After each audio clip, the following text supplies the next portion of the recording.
Hello दोस्तों, आपका स्वागत है बेसिक एजुकेशन जो चैनल है यूट्यूब का हमारा उसमें।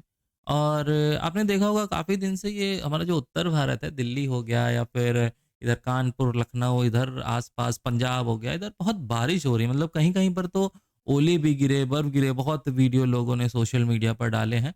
तो इसी को आज हम देखेंगे कि आखिर ऐसा क्यों हो रहा है, जबकि अभी मौसम भी नहीं है बारिश का फिर भी। तो ये असल में होता क्यों है? ये होता है वेस्टर्न डिस्टरबेंस के कारण, जिसको हम पश्चिमी विक्षोभ भी कहते हैं। तो हम आज के जो मतलब आज का दिन है या फिर आज का जो वीडियो है, इसमें हम पश्चिमी विक्षोभ ही पढ़ने वाले हैं। तो ये जो आपको मैप दिख रहा है ना, इस मैप को आप बिल्कुल दिमाग में बसा लो कि क्या चीज़ कहाँ है। आपको ये मतलब भारत तो दिख ही रहा होगा यहाँ पर। ये रहा अपना भारत, ये पीले कलर से ये जो पूरा है, ये पूरा यहाँ पर ये आपका ये जो एरिया है, ये आपका भारत है, ओके? और यहाँ से ये आप देख रहे हो ये है आपका भूमध्य सागर, इसको आप याद कर लेना। और ये आपका कैस्पियन सी है और ये है आपका डेड सी जिसको काला सागर भी बोलते हैं। तो यहाँ से जो हवाएँ उठती हैं ना, वो इधर से जब एंटर होती हैं और वो अक्सर इसी मंथ में होता है, मतलब आपका सितंबर से लेके और मार्च के बीच, कभी-कभी थोड़ा बहुत लेट हो जाता है। इसी वजह से क्या होता है कि यहाँ पर जो है इस मौसम में आके या इस महीने में आके साल के वो होता है। कभी-कभी ये फ़ायदा भी करता है, कभी-कभी इतना नुकसान कर जाता है। तो आज हम इसी को समझेंगे। तो आप ये मैप अच्छे से याद कर लो। आप इधर तक मत जाना, मतलब इधर जो इतना सी दिख रहा है आपको, बड़ा-सा इधर नहीं जाना है। आपको ये ईरान के नीचे साइड थोड़ा-सा ये जो आपको सी दिख रहा है भूमध्य सागर हो गया, ये कैस्पियन सी ऊपर का हो गया अफ़गानिस्तान के पीछे वाला, और ये आपका काला सागर, ये आपको यही 3 ध्यान रखने। तो इस मैप को आप लोग याद कर लो, एकदम दिमाग में बिठा लो। अब देखते हैं कि असल में ये होता क्या है, ठीक है?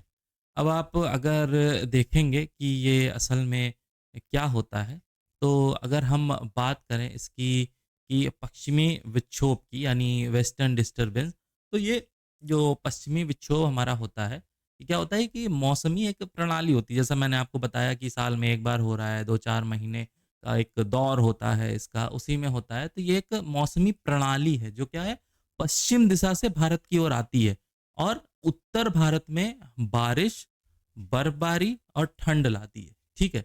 मतलब वैसे ही कोई ठंड नहीं लाती, जबकि ठंड जा रही होती है, लेकिन कहा जाता है कि भाई वो कुछ टाइम के लिए ठंड हो गई, वापस से स्वेटर निकालने पड़ेंगे क्या? इस तरीके की चीज़ें हो जाती हैं। तो क्या होता है कि ये आती पश्चिम दिशा से है भारत की ओर और उत्तर भारत में बारिश, बर्फबारी और ठंड लाती है। अब बर्फबारी क्यों बोल रहे हैं? क्योंकि थोड़ा-सा ऊपर भी हिट करती है, जहाँ पे हमारे बर्फ के पहाड़ हैं। अब अगर इसको हम थोड़ा-सा आसान भाषा में देखें तो ये क्या है, पश्चिम से आने वाला क्या है, मौसम का एक बदलाव कह सकते हैं कि भाई वहाँ पर नमी हुई, वहाँ से हवाएँ चलीं, इधर उठी और यहाँ आके बारिश करवा दी उन्होंने, ठीक है?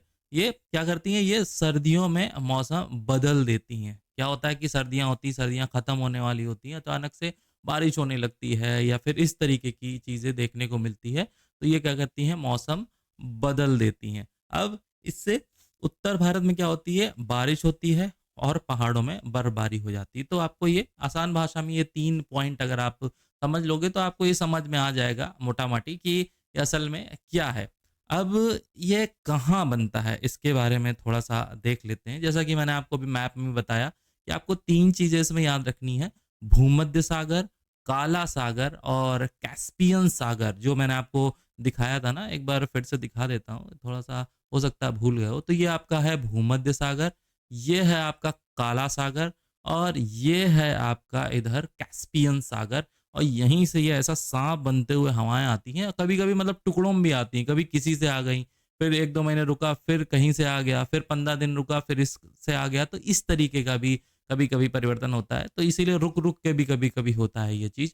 तो ये आपको तीनों याद रखना है कि इन्हीं क्षेत्रों के आस-पास से ये बनता है और इधर तक अपना पहुँच जाता है। इसके बाद ये क्या करता है, अपने पश्चिम में पूर्व की ओर बढ़ते हुए मतलब पूरे भारत में पहुँचता है, अगर बहुत तेज़ हुआ। अगर नहीं तेज़ हुआ तो नहीं पहुँच पाता है, वहीं पर धराशायी हो जाता है। अब ये किन-किन क्षेत्रों पर असर डालता है, इसको देख लेते हैं।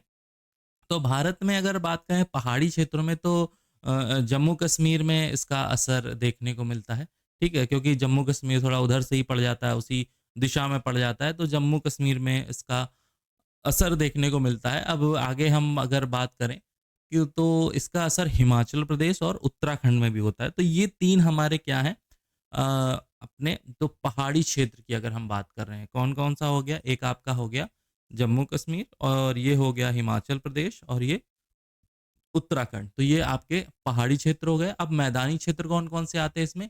पंजाब आ गया, हरियाणा आ गया, दिल्ली आ गया, उत्तर प्रदेश आ गया। कभी-कभी जब बहुत तेज़ होता है तो और भी राज्य में हिट कर देता है, थोड़ा और दूर तक जब चला जाता है, हवाएँ तेज़ होती हैं। वरना मेन आप अगर कहीं लिखना है या किसी को बताना है, आप एग्ज़ाम के लिए भी यही याद कर सकते हो कि भाई पहाड़ी क्षेत्र है तो हिमाचल प्रदेश, जम्मू-कश्मीर और उत्तराखंड, और मैदानी क्षेत्र है तो पंजाब, हरियाणा, दिल्ली, उत्तर प्रदेश।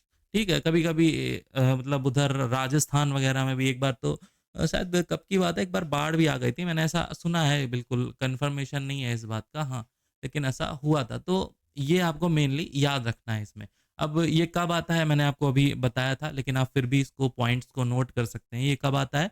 नवंबर से मार्च, ठीक है? और सबसे अधिक सक्रिय कब होता है ये? दिसंबर, जनवरी, फरवरी, ठीक है? सबसे सक्रिय होता है, वो आपको पता नहीं चलेगा, धीरे से आया चला गया, मतलब टुकड़ों में भी कभी-कभी आता है। और कभी-कभी क्या होता है कि अप्रैल, मई में भी असर दिख सकता है इसका।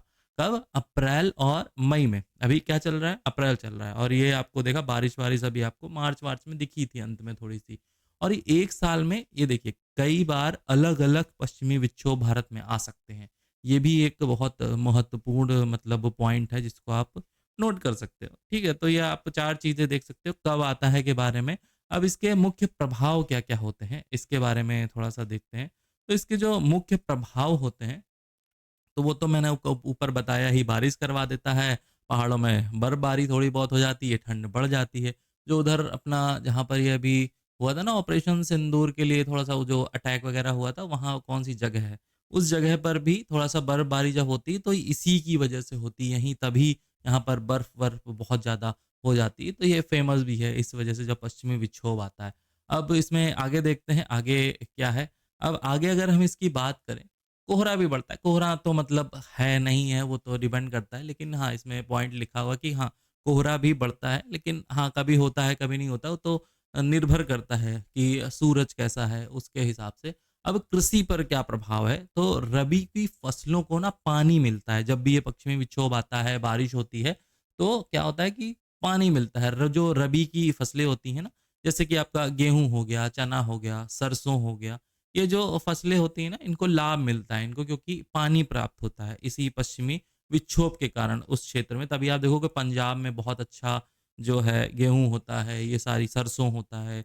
आप तो जानते भी हो सरसों की रोटी, मक्के का उधर जो उधर बनता है, रोटी बनती है मक्के की, सरसों का साग, तो वो बहुत ज़्यादा फ़ेमस है पंजाब में भी।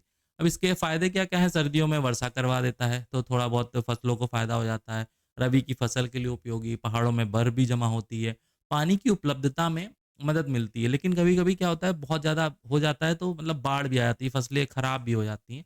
तो अब नुकसान की इसकी अगर हम बात करें, तो अधिक सक्रिय होने पर क्या होता है कि फसलों को नुकसान हो जाता है। अचानक ठंड बढ़ जाती है, लोग जो स्वेटर रख चुके होते हैं ठंड वाले, वो निकालने पड़ जाते हैं, तो वो भी कभी-कभी होता है। इससे ये भी होता है ना कि भूस्खलन और हिमस्खलन भी की भी संभावना बढ़ जाती है। अब भूस्खलन मतलब ज़्यादा बारिश हो रही है तो ज़मीन पोपली होके कहीं गिर गई, कहीं कोई पहाड़ गिर गया, हिमस्खलन हो गया, बर्फ़ गिर गई, तो ये संभावनाएँ भी थोड़ी-सी बढ़ जाती है, और कहीं-कहीं बाढ़ जैसी स्थिति भी बन जाती है। क्या बन जाती है? बाढ़ जैसी स्थिति कि भाई बाढ़ आ जाती, बहुत ज़्यादा, इतना ज़्यादा बारिश हो गया कि मतलब बाढ़ जैसी स्थिति पैदा हो गई। तो याद करने की ट्रिक यही सिंपल है कि पश्चिमी विक्षोभ मतलब पश्चिम से आने वाला एक मौसम का बदलाव, इस तरीके से आप इसको याद कर सकते हैं। बहुत ही मतलब साधारण सा है। छोटी ट्रिक से मतलब पश्चिम से आए, नमी लाए, बारिश और बर्फ गिराए। ये देखिए एक तरीके का एक रिदम सा बन गया है, एक गाना सा, आप इसको बहुत अच्छे से याद कर सकते हो। पश्चिम से आए, नमी लाए, बारिश और बर्फ गिराए। तो इससे आपका सब कुछ कवर हो गया और आप इसको अच्छे से याद भी कर सकते हो। अब छोटे-छोटे कुछ पॉइंट्स बनाए हैं जिससे आपको थोड़ा आसानी होगी। ये पश्चिम से आता है, सर्दियों से मतलब अधिक सक्रिय होता है सर्दियों में, उत्तर भारत को प्रभावित करता है और बारिश और बर्फबारी करवाता है और रबी की फसलों के लिए लाभदायक होता है। ये थोड़े की पॉइंट है जिनको आप याद करोगे तो आपका ये पूरा एकदम एकदम याद हो जाएगा, दिमाग में बैठ जाएगा, और मैप तो मैंने बता ही दिया, वो दिमाग में आपको बिठा लेना है। तो इसका निष्कर्ष लास्ट में मतलब क्या निकलता है कि पश्चिमी विक्षोभ उत्तर भारत के सर्दियों के मौसम और कृषि दोनों के लिए बहुत महत्वपूर्ण मौसम प्रणाली है। ठीक है? अब बस इतना ही था आज के वीडियो में। बाकी जो मैंने आपको बताया ये कहाँ गया आपका ये मैप, ये आप बिल्कुल अच्छे से याद कर लेना। आपको याद रखना है कि ये भारत है, ये आपका क्या है पूरब है, ये पश्चिम है, ये उत्तर है, ये दक्षिण है। अब आता ये ज़रूर पश्चिम से है लेकिन हिट करता है ये उत्तर भारत को सबसे ज़्यादा। ठीक है? तो अगर वीडियो अच्छी लगी हो तो लाइक कर देना, शेयर कर देना, सब्सक्राइब कर देना। ठीक है? फिर मिलते हैं ऐसा ही कोई दमदार, ज़ोरदार कुछ टॉपिक मिलेगा। ठीक है? ओके।